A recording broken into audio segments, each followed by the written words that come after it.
शुरुआत करते हैं रुचिका, किस तरीके से वोटर टर्नआउट परसेंटेज जो अब तक सामने आया है 11.11, क्या कुछ उम्मीदें हैं? किस तरीके से आप देख रही हैं उत्साह जो नजर आ रहा है लोगों के चेहरों पर, जो कतार नजर आ रही है पोलिंग बूथ्स पर?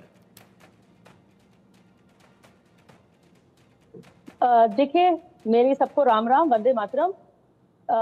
ये बहुत अच्छा है। अभी तो देखिए स्टार्टिंग ही है दिन की, और जिस तरीके से टर्नआउट हो रहा है, आई एम श्योर कि ये डेट बढ़ते बढ़ते बढ़ते बढ़ते अब बढ़ता ही जाएगा। और जिस तरीके से जहाँ जम्मू कश्मीर में अमन शांति बहाल हुई है 10 साल में, और खास तौर से 370 धारा 370 हटने के बाद जिस तरीके का वहां पर लोगों को टूरिज्म देखने को मिल रहा है, वहां तरक्की देखने को मिल रही है, वहां पर विकास देखने को मिल रहा है, अमन शांति है, सिनेमा हॉल खुल रहे हैं। आज हम लाल चौक पे आज हम तिरंगा फहराते हुए देखते हैं। लोग आराम से रात के समय पे भी आराम से घूम फिर सकते हैं, एंजॉय कर सकते हैं।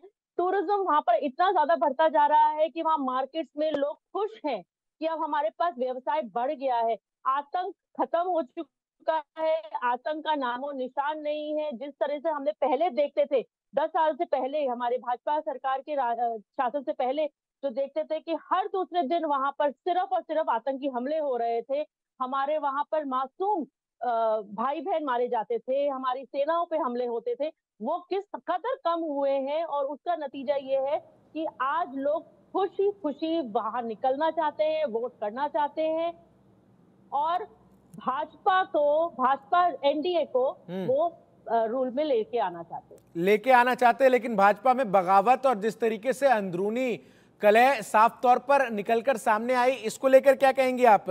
हमने देखा कई उम्मीदवारों को टिकट जो है वो नहीं मिला, दूसरे पार्टी से कई उम्मीदवारों को ज्वाइन करा गया, उनको टिकट नहीं मिला।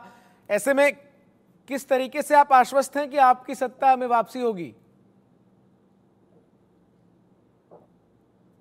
नहीं, वो देखिए, थोड़े बहुत हिकअप्स हर जगह होते हैं। हर जगह जब किसी को नहीं दिया जाता है तो वो नाराजगी होती है, लेकिन उस बात की कोई चिंता नहीं है। हमारा जितने भी हमारे साथी हैं, जितने हमारे कार्यकर्ता हैं, सब हमारे साथ हैं। जिनको नहीं मिला है, देखिए थोड़ा बहुत तो आपको भी, अगर आपको जगह किसी और को अगर शो मिल जाएगा तो उनको भी आपको भी लगेगा कि मेरी जगह किसी को क्यों मिल गया। लेकिन अगर आप पार्टी के साथ, आप अपने संविधान, अपने जिस ऑर्गेनाइजेशन के साथ आप जुड़े हैं, उसके लिए आप काम करना चाहते हैं, तो आपको नहीं मिला है, आप दूसरों के लिए उसी समय साथ लग जाते हैं। तो इसलिए उसमें कोई बात नहीं है। और रही बात हमारे यहाँ जो वहां पर जो हमारे जो हमारा मैनिफेस्टो है, उसको भी लोगों के लिए एक आश्वासन है कि भाजपा सरकार आएगी तो ठीक है, मैनिफेस्टो आश्वासन है। डॉक्टर अजय उपाध्याय, कांग्रेस के प्रवक्ता, हमारे साथ जुड़ रहे हैं।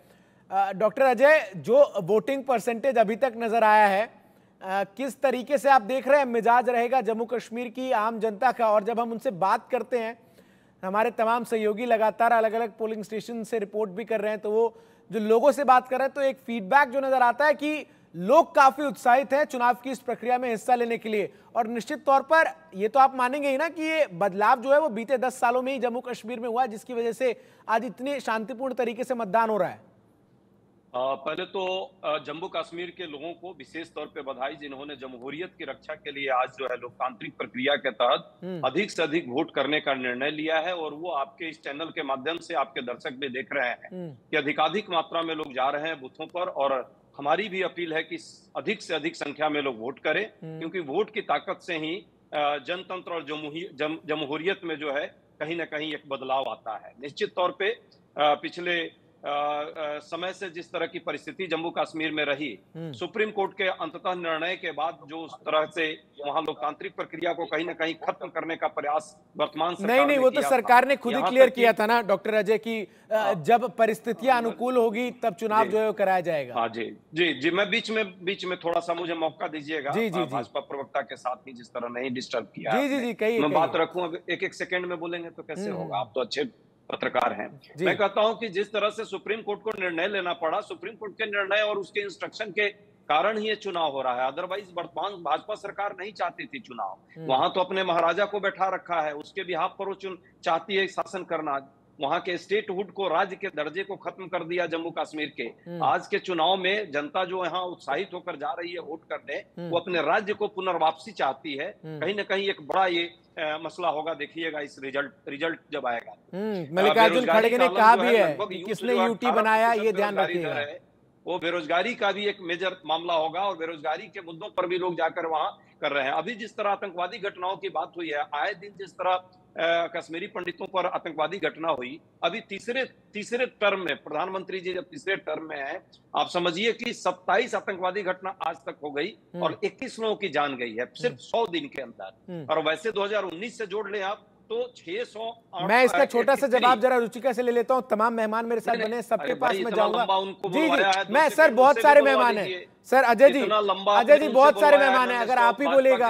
अजय जी एक छोटा सा जवाब, आप ही ने जो सवाल तमाम उठाए हैं, आप दीजिए। हाँ, पूरा समय दे रहा हूँ, उन्हीं से करवाइएगा। नहीं, मेरे साथ और भी मेहमान जुड़े हुए हैं। बात रखा उस पर कम से कम हमें काउंटर तो कर लेने दीजिए जी, राइट टू रिप्लाई तो दे दीजिए। बाकी जनता दे देगी रिप्लाई। कहिए 10 सेकंड रिप्लाई। कहिए। जिस तरह से रुचिका जी बार बार कह रही है, भाई क्या हुआ इन्वेस्टमेंट, क्यों वहां पे आतंकवादी घटना है, क्यों सुरक्षा में चूक हो रही है, अब तो वैष्णो देवी जाने वाले को पर भी आतंकवादी हमला हुआ है। तो सभी का जवाब जो है जम्मू कश्मीर की जनता देने वाली है आज के इस चुनाव के। ठीक है, मैं जवाब ले लेता हूं रुचिका जी, छोटा सा रिएक्शन, उसके बाद मैं राजा मुनीब का रुख करूंगा। होगी और लोकतंत्र मजबूत होगा, राज्य का दर्जा भी प्राप्त। ठीक है रुचिका जी, छोटा सा जवाब। देखिए, जिस तरीके का हमने देखा है 1947 के बाद से, हमने 87 में भी देखा, 75 में भी देखा और 87 तक में देखा, जब नेशनल कॉन्फ्रेंस का और इंडियन नेशनल कॉन्फ्रेंस का जब कांग्रेस का जब इनका साथ मिलता है, जब इनका गठबंधन होता है, हमेशा हमने क्या देखा है कि एक तो वहाँ के जम्मू कश्मीर के लोगों का और जम्मू कश्मीर का अपने आप सिर्फ सर्वनाश हुआ है। लोगों को ना सिर्फ ये लोग आपस में ना तो सिर्फ आतंकी गतिविधियां वहां पर बढ़ती रहती हैं, वहां पर लोगों को परेशानियां बढ़ती रहती हैं, लेकिन आपस में जम्मू और कश्मीर को ये आपस में जो भिड़वाते हैं हमेशा लगे रहते हैं। इन्हीं के साथ है ना, जब कहा गया 370 हटाने की बात हुई थी कि यहाँ पर आतंक और बढ़ जाएगा, इसको अलग ही रहने दीजिए, तिरंगा उठाने वाला कोई नहीं मिलेगा। सिर्फ टेररिज्म जो होता है वो इन्हीं लोगों की वजह से होता रहा है। हम लोगों ने हमेशा देखा है जब हुआ है, ठीक है, सिर्फ जम्मू कश्मीर का नुकसान हुआ है। ठीक है, मैं जवाब इस पे लूंगा, लेकिन मेरे साथ राजा मुनीब वरिष्ठ पत्रकार जुड़े हुए। मुनीब साहब, जिस तरीके से आप दोनों पक्षों को जब सुनते हैं तो क्या कंक्लूजन निकलता है, और जो तस्वीरें फिर घाटी से आती हैं, जिन सीटों पर मतदान हो रहा है उनमें बड़ी संख्या में जब लोग जो हैं वो अपने मताधिकार का प्रयोग करने के लिए सुबह से पोलिंग बूथ पर नजर आते हैं, तो क्या ये बदले हुए कश्मीर की कहानी को नहीं बयां करता? क्या ये नहीं दर्शाता कि जो चुनाव इस बार हो रहे हैं, ये जो सच्चाई है कि कोई बॉयकॉट कॉल नहीं है, इस तरीके का कहीं पर कोई विरोध नहीं है, और तमाम ऐसे लोग जो कि चुनावी प्रक्रिया में एक समय बाधा हुआ करते थे वो भी अब इस चुनावी प्रक्रिया का हिस्सा है? जी बिल्कुल, देखिए कश्मीर में एक चेंज है, और चेंज जो है वो पॉलिटिकल भी है और सिक्योरिटी की लिहाज से भी है। आज की डेट में अगर आप कश्मीर में देखेंगे, पार्लियामेंट्री इलेक्शंस में भी हमने देखा लोगों ने बहुत बढ़ चढ़ के हिस्सा लिया। अभी हम 11% वोटिंग की बात कर रहे हैं ओवरऑल। मुझे याद है कि कुछ 10 साल पहले या 15 साल पहले कुछ कॉन्स्टिट्यूंसीज थी जहाँ 11% टोटल वोट पड़ता था पूरे दिन, राइट। 10% से भी कम वोट पड़ता था। तो ऐसा भी हमने माहौल जो है वो कश्मीर में देखा है इलेक्शंस को लेकर। बट ये एक पॉजिटिव डेवलपमेंट है और दोनों पार्टीज को समझना चाहिए कि देखो पॉजिटिव भी है और नेगेटिव भी है। अनएम्प्लॉयमेंट के इश्यूज भी हैं, टेररिज्म अभी भी है, पूरी तरह से खत्म नहीं हुआ, बट हाँ उसकी इंटेंसिटी जो हमने वैली में एक टाइम पर देखते थे, 2019 से पहले देखते थे, वो बहुत कम हो चुकी है। पर उसका ये मतलब है कि क्या वो ग्राउंड से पूरा खत्म हो गया? नहीं, वो पूरा खत्म नहीं हुआ है। उसी तरीके से अगर आप डेवलपमेंट की बात करते हैं, टूरिज्म नंबर्स की बात करते हैं, तो टूरिज्म नंबर्स हाई हैं वैली में। डेवलपमेंट जो है वो है वैली में, विजिबल डेवलपमेंट है वैली में। लोग सबसे बड़ी चीज ये है कि आप देखें बच्चे आज की डेट में अनइंटरप्टेड स्कूल जाते हैं। 30 साल में कभी हमने 2019 से पहले बच्चों को अनइंटरप्टेड एजुकेशन लेते हुए नहीं देखा, या कभी हड़ताल होती, पत्थरबाजी की कोई बड़ी घटना हमने नहीं देखी, पत्थरबाजी होती थी। पत्थरबाजी की हमने नहीं देखी है। यूथ, एक लार्ज पोर्शन ऑफ यूथ था जम्मू कश्मीर में जो पत्थरबाजी में मुलविस था, जो हर वीकेंड पे, हर फ्राइडे को, हर हफ्ते कहीं ना कहीं कुछ ना कुछ होता था। तो अब ऐसी घटनाएं नहीं होती हैं। तो ये पॉजिटिव पैरामीटर्स हैं, और अगर कोई भी इस पॉजिटिव पैरामीटर पे आंख बंद करके देखेगा जी, तो देन वो उनकी अपनी गलती। ठीक है। Doctor Sukhwinder Singh, national conference के भी प्रवक्ता जो है वो हमारे साथ जुड़ रहे हैं। डॉक्टर सिंह, ये जो तमाम बातें राजा मुनीब जी ने कही, क्या इनसे आप भी इत्तेफाक रखते हैं? और दूसरा कि ये नेशनल कॉन्फ्रेंस जब चुनाव की सुगबुगाहट शुरू हुई थी, तब आपके नेता उमर अब्दुल्ला कहते हुए नजर आ रहे थे कि भाई मैं ऐसे इलेक्शन में क्यों हिस्सा लूंगा जहां सारी पावर अगर मैं जीत भी गया मेरे पास नहीं होंगे। उसके बाद फिर ऐसा क्या हुआ कि आप कांग्रेस से गठबंधन तक पहुंच गए? सबसे पहले तो तमाम पैनलिस्ट को मेरा नमस्कार। देखिए कि 10 साल के बाद हमारे जम्मू कश्मीर को एक हक मिल रहा है कि वोट के थ्रू वो अपना प्रतिनिधि चुने। तो ये बहुत बड़ी जीत है हमारे जम्मू कश्मीर के आम लोगों की। जहां तक बात की आपने जम्मू कश्मीर के हालात की, तो मैं ये जरूर बताता चलूं कि इन 10 सालों में हमारे जम्मू कश्मीर ने क्या खोया और क्या पाया की अगर बात की जाए, जैसे मेरे बीजेपी के प्रवक्ता मेरी बहन ने कहा कि हमारे इन दिनों में हमारे जो टेररिज्म को लेकर बहुत बड़ी हमारी जीत रही है। तो मैं आपको बताता चलूं कि इन 10 सालों में सबसे ज्यादा अगर हमले हुए हैं तो इन 10 सालों में जम्मू से लेकर रजौरी पुंछ तक जो हमारे इस एरिया में जो बहुत बड़े अटैक हुए। कुछ दिन पहले मैं आपको बताता चलूं कि रियासी में एक बहुत बड़ा अटैक हुआ जो श्रद्धालु जा रहे थे यात्रा के लिए। तो कहीं ना कहीं मैं समझता हूँ कि जम्मू कश्मीर की सियासत को समझने में बीजेपी नाकाम रही है, और ग्राउंड पे जो इनकी करनी और कथनी की बात है, तो कहीं ना कहीं मैं समझता हूँ कि ये इसमें बहुत बड़ा फर्क है। देखिए आपने कहा कि अपना उमर अब्दुल्ला जी का बयान, तो अब बेसिकली जम्मू कश्मीर की जनता ये चाहती है कि हमारा प्रतिनिधि जो है हमारे यहाँ के लोकल हो, ना कि हमारे ऊपर एक एलजी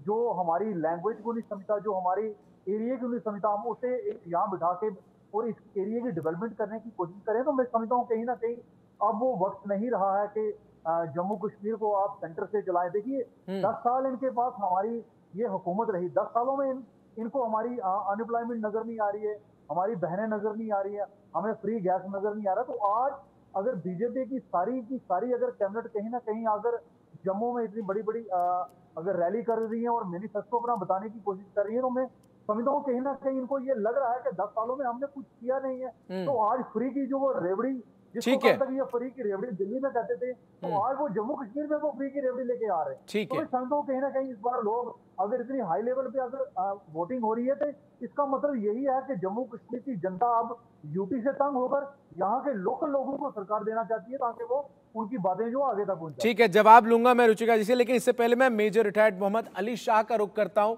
डिफेंस एक्सपर्ट है, और मैं आपके नजरिए से मेजर शाह समझना चाहूंगा कि आखिर कितना बदला है इन बीते 10 सालों में जम्मू कश्मीर, और अब जब जमहूरियत की वापस हो रही है तो किस तरीके से आप इसको देख रहे हैं? जी, आपका बड़ा अच्छा सवाल है। देखिए मैं आपको ले आता हूँ आज से तकरीबन 20 साल पहले 2003 से 2005 में मैं यंग लेफ्टिनेंट साहब था, जम्मू कश्मीर में तबादला था मेरा, लाइन ऑफ कंट्रोल पे था मैं। हमारी ड्यूटी थी पाकिस्तान से 30 मीटर के फासले पे, लाइन ऑफ कंट्रोल पे। तब मैं देखा कि जो वहाँ के लोकल्स थे उनका सपोर्ट जैसे आज की तारीख में है तब नहीं था। आई विश मैं काश तब इतना सपोर्ट होता हमको, हम क्या कुछ कर लेते उस टाइम पे। तो आज की तारीख में वहाँ के जो लोकल्स हैं उनमें बहुत राष्ट्रवाद की भावना है, और वो सपोर्ट करते हैं इंडियन गवर्नमेंट को बहुत अच्छी तरीके से, और होना भी चाहिए। उस टाइम पे वो सपोर्ट मिसिंग था, वो नहीं था। आप बात करते हैं पिछले 10 साल की, जी हाँ, घटनाएं चीजें इंप्रूव हुई हैं। तो पत्थरबाजी होती थी वहां पे, पत्थरबाजी कम हुई है, मतलब अभी है ही नहीं, कम होते होते अब रुक ही गई। पिछले साल G20 का समिट हुआ वहां पे, आप देखिए कोई तस्वीर में भी नहीं, ख्वाब में भी नहीं सोच सकता था कि वहां पे G20 का समिट होगा, अन्य देशों से उनके डिप्लोमेट आएंगे और ऐसा यहाँ पर होगा। टूरिस्ट कितने सारे हैं जो जम्मू कश्मीर आते हैं, खासतौर से कश्मीर अब जाके फ्लडेड हो रहा है टूरिस्ट से, तो बेखौफ घूम रहे हैं, जो कि होना भी चाहिए, बिल्कुल हक जमा रहे हैं। बिल्कुल धारा 370 हटने के बाद, अगस्त 2019 के बाद उग्रवाद, फैक्ट ये है कि उग्रवाद कम हुआ है, इंटीग्रेट हुआ है जम्मू कश्मीर। देखिए उग्रवाद जो है वो रातों रात तो खत्म नहीं होगा। अगर हम उम्मीद कर रहे हैं, हम ये लगा के बैठे हैं कि भाई बस धारा हटाई और अगले दिन सुबह को जागे उग्रवाद खत्म, ऐसा नहीं होता। तो धीरे धीरे गति बढ़ी है, उग्रवाद खत्म हुआ है। अब आप देखिए 23,27,580 इलेक्टर्स हैं 24 सीट्स के लिए। आप 219 कैंडिडेट्स, 23 लाख से ऊपर, मैं आपको फिगर बताया। तो ये कुछ बताता है कि भाई क्या वहां पर, और इतनी सारी डिस्ट्रिक्ट्स देखिए आप, नाम लिए कॉन्स्टिट्यूंसीज का, कॉन्स्टिट्यूंसी जैसे कि ट्राल, फुलामा, राजपुरा, जैनपुरा, शोपियान, डीजीपोरा, डीएसपोरा, कुलगाम, देवसार, दोरू, कोकेमा, अनंतनाग, वेस्ट अनंतनाग, आप इतनी सारी कॉन्स्टिट्यूंसीज है वहां पर। ठीक है, वहां पे पुलिस हाई अलर्ट पे है, आर्मी हाई अलर्ट पे है। तो अगर सिक्योरिटी पॉइंट ऑफ व्यू से देखें तो आर्मी वहां पर, सिक्योरिटी फोर्सेस कोई घटना घटने नहीं देगी, वो तैनात वहां पे। मतलब बदलाव जो है वो साफ तौर पर नजर आ रहा है। ये आप अपने पूर्व के एक्सपीरियंस से बोल रहे हैं। मेरे साथ सज्जाद कारगिल भी बने हुए इस चर्चा में। सज्जाद जी, स्वागत है आपका। और हमने सुना किस तरीके से मेजर शाह ने बताया कि एक कॉन्ट्रास्ट पिक्चर जो है वो जरूर नजर आती है। पत्थरबाजी की कोई बड़ी घटना जो है वो बीते कुछ सालों में नहीं नजर आती। सिविलियंस को उस तरीके से, जैसे आज से 10 साल पहले टारगेट करके बड़े हमले होते थे, वो उस तरीके से नजर नहीं आते। हालांकि आतंकवादी घटनाएं जो है वो जरूर होती रही है और सेना की तरफ से उनको रोकने की कोशिश लगातार नजर आ रही है। लेकिन ये जिस तरीके से चुनाव की प्रक्रिया में लोग जो है वो शामिल हो रहे हैं, और एक जो साफ बात निकलकर सामने आ रही है जब आप लोगों से बात करते हैं वहां, वो ये कहते हैं कि हम चाहते हैं कि जल्द से जल्द जो है वो चुनाव के परिणाम सामने आए और एक ऐसी सरकार हमारे सामने हो जो कि एम्प्लॉयमेंट जैसे बड़े इश्यूज को वहां पर कैटर करे। बहुत बहुत शुक्रिया, धन्यवाद। मैं सबसे पहले ये बताऊं, मैं तो उस बदकिस्मत रीजन से हूं, लद्दाख से, जहां से भारतीय जनता पार्टी ने यहां से रिप्रेजेंटेशन भी छीन ली, जिनको असेंबली का राइट भी जिनसे छीन लिया, और आज पूरा लद्दाख, इवन जो लोग यूनियन टेरिटरी की डिमांड कर रहे थे और जो फॉर्मर बीजेपी लीडर्स भी जिनमें शामिल हैं, वो लोग आज सड़कों पे हैं और पूरा लद्दाख से जो दिल्ली की तरफ पद यात्रा लेकर के निकले हैं लद्दाख के लोग, और वो भी डेमोक्रेसी की बात करते हैं। वो भी चाहते हैं कि इस लार्जर जो डेमोक्रेसी के उसमें स्पेस में हमें भी कोई स्पेस मिले और हमें भी देश का हिस्सा माना जाए, हमें भी देश में उसी तरीके का अधिकार मिले जिस तरीके का अधिकार आज जम्मू कश्मीर के लोग जो है वो यूज़ कर रहे हैं, उन्हें भी वोटिंग राइट है। तो ये सारा कुछ जो किया है, ये पूरा जो श्रेय जाता है वो भारतीय जनता पार्टी के सर जाता है, जिन्होंने लद्दाख के लोगों को रिप्रेजेंटेशन से जो है वो महरूम किया है, डिप्राइव किया है, हमसे हमारा हक छीन लिया है। वरना आज जिस तरह जम्मू कश्मीर के जो अवाम है कतार दर कतार डेमोक्रेसी के इस फेस्टिवल में शामिल हो रहे हैं और अपने जो अधिकार का इस्तेमाल कर रहे हैं, इसमें लद्दाख के लोग भी इस कतार में शामिल होते। बट अनफॉर्चुनेटली न लद्दाख को अलग से असेंबली दी गई और न लद्दाख को अलग से जो है जम्मू कश्मीर से अलग भी किया गया।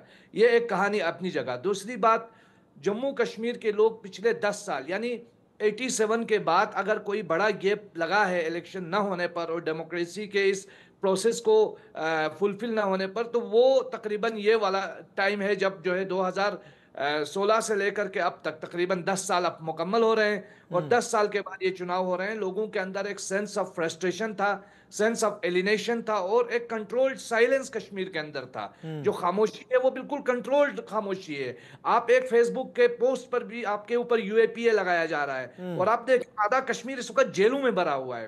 तो ऐसे में आप क्या अपेक्षा करते हैं लोगों से कि वो अपने डेमोक्रेटिक राइट्स की बात करें? यहाँ तो पॉलिटिकल लीडर्स को अपने राइट की बात करने का अधिकार नहीं है। लेकिन अब एक स्टेट को, हंसता खेलता स्टेट को भारतीय जनता पार्टी ने एक रिकॉर्ड बनाया। वो रिकॉर्ड ये किया कि एक स्टेट को यूनियन टेरिटरी बनाया और उसके बाद उस यूनियन टेरिटरी के अंदर जो है अब इलेक्शंस हो रहे हैं और ये इलेक्शन भी मुझे लगता है सुप्रीम कोर्ट का पूरा इस पे रोल रहा है। ठीक है, मैं जवाब ही ले लेता हूं। आपने तमाम सवाल उठाए हैं। बीजेपी की प्रवक्ता रुचिका हमारे साथ बनी हुई है। आपने सुना रुचिका किस तरीके से कह रहे हैं ये लोग कि ये जो पूरा इलेक्शन है ये तो सुप्रीम कोर्ट के आदेश के बाद कराया गया है। 10 साल में आखिर बीजेपी ने क्या किया? आपके एलजी वहां थे। तो ये तमाम बड़े सवाल हैं। इसका काउंटर क्या रहेगा बीजेपी का? ये कहीं ना कहीं अगर हम इस 10 साल को देखें तो ये तो परोक्ष तौर पर जम्मू कश्मीर की आवाम समझती ही है कि वहां एलजी का शासन था और एलजी बीजेपी के।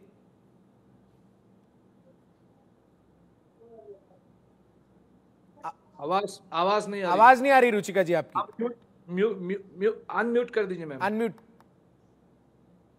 सॉरी, जी अब आ रही है आवाज? जी जी बिल्कुल आ रही है। मुझे ये समझ में नहीं आता, क्या इन्हें वो वाला जम्मू कश्मीर पसंद था जहाँ सिर्फ और सिर्फ आतंकी हमले होते रहते थे, जहाँ महिलाएं घर से बाहर निकलने से डरती थी? लेकिन क्या आपको वो जम्मू कश्मीर पसंद है जहाँ मुलाजिमत के नाम पे स्कैम्स हो रहे हैं? क्या आपको वो जम्मू कश्मीर पसंद है जहाँ लोगों को नौकरियां नहीं है, जहाँ आधा कश्मीर जेल में है? या आपको वो लद्दाख पसंद है जहाँ 5 साल में आप एक सुखविंदर जी नौकरी नहीं दे पाए? प्लीज बताइए, फिगर्स बताइए ना, आपने किया क्या है? देखिए जब जिस तरीके से वहां पर पंडितों का, हमारे जो पंडित भाई थे उनके साथ जिस तरीके से कांग्रेस सरकार के शासन में जो हुआ, जो मसैकर हुआ, जिस तरीके का वहां से घर से उन्हें निकाल दिया गया, घर खाली कर दिए गए। आपने क्यों नहीं लाया उन्हें वापस? 5 साल हो गए, आपने क्यों नहीं वापस लाया? तो आप बोल लीजिए सज्जाद भाई, या तो आप बोल लीजिए या मैं बोलूं। आपने लाया क्यों नहीं 5 साल में? 5 साल आपको मिले, एलजी आपका था, कश्मीर में तो कोई पॉलिटिकल लीडर नहीं था। ठीक है सज्जाद जी, उन्होंने सवाल सुन लिया है। सज्जाद जी जवाब देने देते हैं, सवाल उन्होंने सुन लिया। जी बताइए। जी, जिस तरीके से हमारे हिंदू भाई बहनों के साथ जिस तरीके के दुर्व्यवहार हुआ, दुष्कर्म हुआ, उनको चुन चुन के मार के उन कश्मीर को खाली करा दिया गया, जिस तरह से जम्मू कश्मीर का जो स्टेट था उसे पूरे देश से अलग थलग करके रखा गया, ये पूरा का पूरा नेहरू। तो फिर रुचिका जी सवाल सज्जाद जी यही तो पूछ रहे हैं कि 10 साल से एलजी का शासन था, वहां विस्थापित कश्मीरों को वापस लाने के लिए क्यों नहीं कुछ किया गया? और एक सवाल भी, जिन लोगों ने मारा उन्हें तो आप कंधार छोड़ के आ गए। ये मनमोहन सिंह सरकार ने लागू किया था रिहैबिलिटेशन का, इसको भाजपा सरकार लेके आएगी। देखिए 370 हटा दिया गया। 370 हटाने के समय पे जिस तरीके का आतंक और जिस तरीके का वहां से डिफरेंसेस आने वाली बात थी, जिस तरह से वहां से रिटेलिएशन की बात थी, उस चीज को बचाने के लिए थोड़ी देर के लिए वहां पर सिक्योरिटी को टाइट रखना जरूरी था। और अब चीजों को काम पे लेके आ रहे हैं, धीरे धीरे सब चीजें शांति आ रही है ना। टूरिज्म बढ़ गया है, लोगों का विकास हो रहा है, लोगों की इकोनॉमी बढ़ रही है। ठीक है इकोनॉमी, सुखविंदर जी, टूरिज्म बढ़ रहा है, लोगों का विकास हो रहा है, जम्मू कश्मीर के लोगों को मुख्य धारा से लाया जा रहा है। सज्जाद जी एक सेकंड, सज्जाद जी रुक जाइए, मैं आपको समय दूंगा। सुखविंदर जी तमाम बातों को आपने सुना, देने की बात करी हुई है भाजपा ने मैनिफेस्टो में। देखिए सर कि मैं सबसे पहले एक जवाब दे दूं कि हमारे मेजर साहब ने कहा कि यहाँ एक G20 सम्मेलन हुआ। मैं जरूर इस पे कहूंगा कि अगर आपने G20 सम्मेलन किया तो पूरे कश्मीर को बंद करके आवाम से मिलने नहीं दिया जा रहा, तो उस वक्त आप इसी रूम में बैठ के अगर कोई सम्मेलन कर भी रहे तो उसका फायदा नहीं। सर देखिए वो जो G20 जैसे सम्मेलन है उनमें तो डेलीगेट्स आते हैं। नहीं सर एक चीज मैं क्लियर कर दूं। देखिए उस वक्त आपको कश्मीर की लोकल समाज की आवाज सुननी थी। आप प्रतिनिधि अगर बुला रहे हैं तो उसे आवाम से मिलाइए, अगर उनको क्या प्रॉब्लम है, इन 10 सालों में उन्होंने क्या खोया और क्या पाया है। तो देखिए मेरी सिस्टर ने कहा कि यहाँ के हिंदुओं को उस वक्त मारा जा रहा था। मैं अपनी सिस्टर को जरूर ये कह दूं कि मणिपुर में आपको हिंदू नजर नहीं आ रहे, आपको ये चीजें वहां मणिपुर वाली चीजें नजर नहीं है। हमारे भाई तो कुछ दिन पहले हमारी एक डॉक्टर बहन के साथ इतना बड़ा हुआ, आपको उस वक्त ये बातें नजर नहीं आ रही। तो आपको कश्मीर में आप ये बताएं, मैं आपका चैनल अभी देख रहा था, चैनल के ऊपर दिल्ली में जब वोटिंग करने के लिए कश्मीरी पंडित जा रहे थे तो उन्होंने कहा कि इन 10 सालों में हमारे पास बीजेपी का कोई नेता नहीं आया। हाँ, इन्होंने हमारे ऊपर फिल्म बना के जरूर रख दिया कि कश्मीर फाइल है, मगर हमारी जो बेसिक जो हमें चीज की जरूरत थी हमें वो मिलने। लेकिन लोग फिर सवाल भी तो पूछते हैं सुखविंदर जी कि आखिर किसका शासन था जब इन कश्मीरी पंडितों को अपने घरों को छोड़ने पर मजबूर होना पड़ा? इस सवाल से कैसे पीछा छुड़ाइएगा? मैं इस चीज के ऊपर जवाब जरूर दें। जैसे हमारे मेजर साहब ने कहा कि उस वक्त सिक्योरिटी, तो क्या मेजर साहब ये समझते हैं कि हमारी उस वक्त जो एजेंसीज थी उनकी कमजोरियों की वजह से जम्मू कश्मीर में ये हालात बने? नहीं सवाल मैं दोहरा देता हूं, किसकी गवर्नमेंट थी उस वक्त जम्मू कश्मीर में जब इन कश्मीरी पंडितों को विस्थापित होना पड़ा? आपको याद है तो ये मैं बताऊं। ये चीजें आपको अगर उस वक्त अगर हमारे भारत देश में आप देखिए जम्मू कश्मीर अगर किसी मिलिटेंसी से अगर जूझ रहा था उसका मतलब ये सिक्योरिटी फोर्सेस की कमजोरियों की वजह से। आप इस चीज को अगर फारूक अब्दुल्ला के ऊपर फेंकते कि फारूक अब्दुल्ला अगर major Mohammad Ali Shah security forces की कमजोरी वजह बता रहे हैं, ये जवाब दीजिए। भाई सिक्योरिटी फोर्सेस की कमजोरी की बात अगर कोई करेगा तो दुनिया जानती है, उस पर हंसेंगे लोग, क्योंकि सिक्योरिटी फोर्सेस की कोई कमी है नहीं, कोई कमजोरी है नहीं। सिक्योरिटी फोर्सेस हिंदुस्तान की अव्वल दर्जे की है, पूरी दुनिया में अव्वल दर्जे की। उनको अपनी क्रेडिबिलिटी कोई प्रूफ करने की बात नहीं है। सब जानते हैं फौजी आदमी की कितनी इज्जत होती है। कहीं पे भी जाइए आम जिंदगी में, फौजी आदमी के लिए, मैं मेट्रो में भी जाता हूँ, अभी भी फौजी आदमी समझ के लोग खड़े हो जाते हैं। नहीं, आपने कहा आप कह रहे हैं कि पत्थरबाजियों की कमी हो गई है, तो आपको मैं सिक्योरिटी फोर्सेस की एक चीज बता दूंगे। जम्मू से लेकर पुंछ तक अगर अटैक हो रहे हैं, इतने बड़े बड़े अटैक हो गए, तो कहीं ना कहीं आपको मानना पड़ेगा। अगर एक चीज को लेकर चले कश्मीर, तो जम्मू में भी इस बार जो हमारे सिद्धड़ा से लेकर पुंछ तक हमारी एक यात्रा जारी थी वैष्णो माता थोड़ी, उसमें भी अटैक हुआ। तो आपको ये मानना पड़ेगा कहीं ना कहीं हमारी कुछ कमजोरियां हैं इसकी वजह से। जो अगर आप उसको ये कहें कि इस 10 सालों में हमने सारी चीजें समाप्त कर दी है, जो पत्थरबाजी समाप्त हो गया, यहाँ का टेररिज्म खत्म हो गया, यहाँ के लोग जो है वो बड़े नहीं, तो ठीक है अजय उपाध्याय मेरे साथ बने हुए हैं और राजा मुनीब भी। एक चीज जरूर क्लियर कर दूं, जम्मू कश्मीर में सबसे बड़ा मुद्दा हमारा अनएम्प्लॉयमेंट यूथ है। जो आज हमारा जम्मू कश्मीर है, ये इससे 10 साल पीछे चले जाएं तो हमारे हर घर में आंगनबाड़ी, पीएचई, पीजीडी, एसपीओ, कई सारी बिल्कुल ये जो मुद्दा है ये ग्राउंड पर भी नजर आ रहा है। जब हम लोगों से बात कर रहे हैं, हमारे तमाम सहयोगी तो ये बात बोल रहे हैं। अजय उपाध्याय जी, कांग्रेस के प्रवक्ता। अजय जी, एक जो सबसे बड़ी चीज सामने इस चुनाव में नजर आ रही है कि चुनाव में किसी तरीके का कोई बॉयकॉट कॉल नहीं है, और राशिद इंजीनियर जैसे लोग, जमात जैसे संगठन, जो कि आमतौर पर हमने उनका ट्रैक रिकॉर्ड देखा है कैसा रहा है, वो जब लोकतंत्र की इस प्रक्रिया में बढ़ चढ़कर हिस्सा लेते हैं, तो क्या आप इसका स्वागत नहीं करेंगे? क्या आप ये नहीं मानेंगे कि हाँ 10 साल में ऐसा माहौल तो बना है कि वो लोग जो कि धारा के विपरीत थे, वो धारा के साथ आने की कोशिश में है?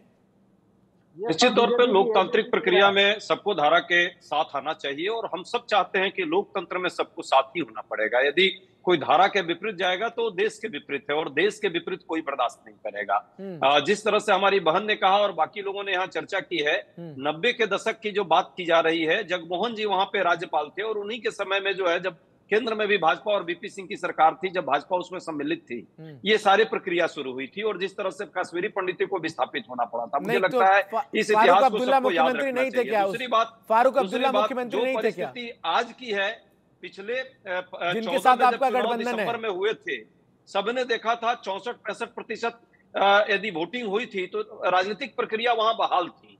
यदि नहीं होती तो लोकतंत्र में इतने संख्या में लोग वोट देने नहीं आते। हालांकि कई सेपरेटिस्ट ग्रुप ने इसका विरोध किया, बावजूद जो है 65-66% यदि वोट हुई थी, तो मतलब हम राजनीतिक प्रक्रिया के साथ थे, और वहां पे अमन चैन से लोग रह रहे थे। पिछले 10 साल में भाजपा की ही सरकार 4 साल रही, पीडीपी के साथ 4 साल सरकार चलाई, और 19 के बाद जो प्रक्रिया हुई है 370 के बारे में, जो बेसिकली जो है केंद्र सरकार को अपनी राजनीति देश के अन्य भागों में कश्मीर को केंद्र में लाकर करनी थी, और कश्मीरियत को खत्म करके कहीं ना कहीं अपनी सियासत करनी थी। कश्मीर पर यदि ईमानदारी से काम किया जाता तो आज कश्मीर विकसित होता।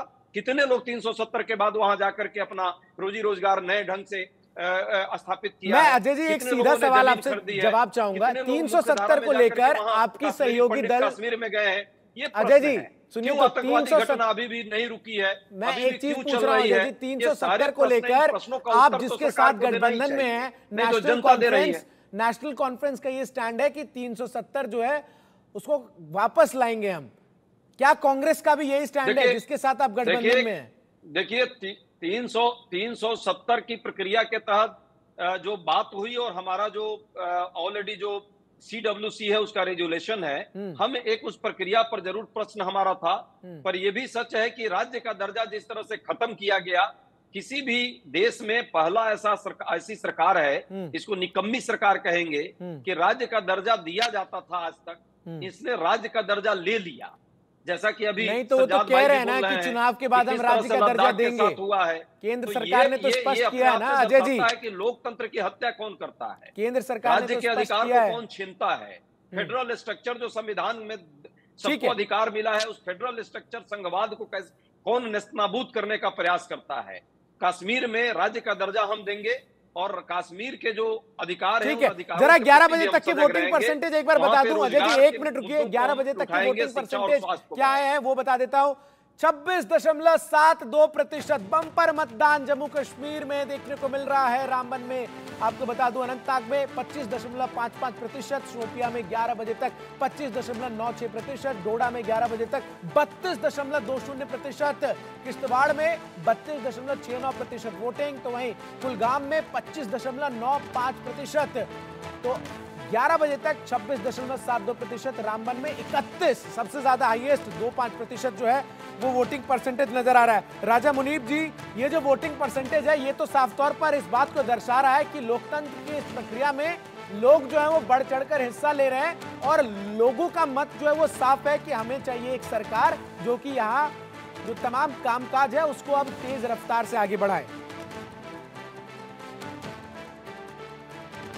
राजा मुनीब जी, 10 साल से जी आपको मेरी आवाज आ रही है? जी आ रही है, बोलिए। जी, मैं ये कह रहा हूँ, पहले मैं एक छोटी सी करेक्शन करूंगा कि जम्मू कश्मीर में एलजी की सरकार 10 साल से नहीं है, 2019 के बाद से है। तो 2019 में एलजी आए थे, उससे पहले एलजी नहीं थे, तो वो करेक्शन करनी बहुत जरूरी है। ठीक है। तो देखिए, ये जो वोटिंग ट्रेंड है ये हाई है, ये पार्लियामेंट में भी हमने देखा कि वोटिंग ट्रेंड हाई है, क्योंकि लोग जो हैं वो मेन स्ट्रीम की तरफ जो है अपना पूरा विश्वास जो है वो दिखाते हैं और लोगों के इश्यूज हैं ग्राउंड पे काफी टाइम से, जो अनरिजॉल्व इश्यूज है, पॉलिटिकल इश्यूज हैं, अनएम्प्लॉयमेंट का इशू है, इसके लिए जो है लोग जो है बाहर आके वोट डालेंगे। दूसरा ये है कि कश्मीर में 2019 के बाद से पहली बार हम ये देख रहे हैं कि एक आम आदमी भी जो है यहाँ इंडिपेंडेंस जिनको आप बोलते हो, वो भी आज की डेट में ये चुनाव जो है ये सिर्फ पीडीपी, एनसी और कांग्रेस के बीच में नहीं लड़ा जा रहा। इसमें बहुत से लोकल फैक्टर्स हैं, इसमें बहुत से लोकल लोग हैं जो खुद आगे आके ना पीडीपी, ना एनसी, ना बीजेपी, ना कांग्रेस को वोट डालना चाहते हैं, बट एक अपने लिए एक अपना फ्यूचर बनाना चाहते हैं। तो उसका भी एक रुझान जो है वो वैली में देखने को मिल रहा है। But it's a very positive development, क्योंकि 26% वोट अगर शोपियान में पड़ रहा है तो शोपियान में तो 26% वोट कभी पड़ता नहीं। तो अगर 11 बजे तक 26% यही मैं कह रहा था। बिल्कुल बिल्कुल। तो ये वोटिंग परसेंटेजेस हमने कभी वैली में देखी नहीं है। ये भी मैं वही कह रहा हूँ कि कई जगह तो सिर्फ 10% वोट पड़ता था। कॉन्स्टिट्यूंसीज लाइक सोपुर में 10-11% पूरे दिन में वोट पड़ता था। तो आज की डेट में हम जो वोटिंग ट्रेंड देख रहे हैं ये बड़ा इंकरेजिंग है और ये एक अच्छा साइन है, हेल्दी डेमोक्रेसी का साइन है वैली में डेवलप होता है। सज्जाद जी, ये जो वोटिंग परसेंटेज नजर आ रहा है, ये तमाम इलाके वो इलाके हैं जिनको लेकर हम खबरें पढ़ा सुना करते थे, जहां चुनाव के वक्त जो लोग हैं वो घरों से निकलते नहीं थे, बॉयकॉट का कॉल होता था। वो भी दौर इसी जम्मू कश्मीर में देखा है, जब पोलिंग बूथ्स के बाहर जो है वो ताबूत रख दिए जाते थे कि कोई वोट डालने जाएगा तो उसकी जगह यहां पर होगी। और फिर ऐसे इलाके में 26-27% तक वोटिंग परसेंटेज अगर सुबह 11 बजे तक नजर आता है तो ये तो एक पॉजिटिव साइन है। बिल्कुल, ये पॉजिटिव साइन है और हम इसको वेलकम करते हैं। हम तो चाहते हैं कि कश्मीर के लोग जो है वो डेमोक्रेसी के इस माहौल से जुड़े और एक डेमोक्रेटिकली अपनी गवर्नमेंट को इलेक्ट करें। और ये पहली बार नहीं है, इससे पहले भी कश्मीर में लोगों ने वोट दिया है। बहुत भारी तादाद में लोग वोटिंग में शामिल होते थे। इवन जब कश्मीर में जो आतंकवाद का दौर शुरू हुआ उससे पहले तो कश्मीर में पॉलिटिकल माहौल इससे भी ज्यादा गरमाया करता था। तो इस बात नहीं है कि कश्मीरी लोग कोई पहली बार वोट दे रहे हैं। सवाल यहाँ ये है कि ये जो वोटिंग हो रही है कैसे समय में हो रही है, जब जम्मू कश्मीर के स्टेट को डाउनग्रेड करके यूटी बनाया गया है और इस पूरे इलेक्शन के इस समीकरण से लद्दाख जैसे रीजन को अछूता रखा गया है। तो सारा क्रिटिसिज्म बिल्कुल लद्दाख को लेकर आपकी मांग जो है वो जायज है।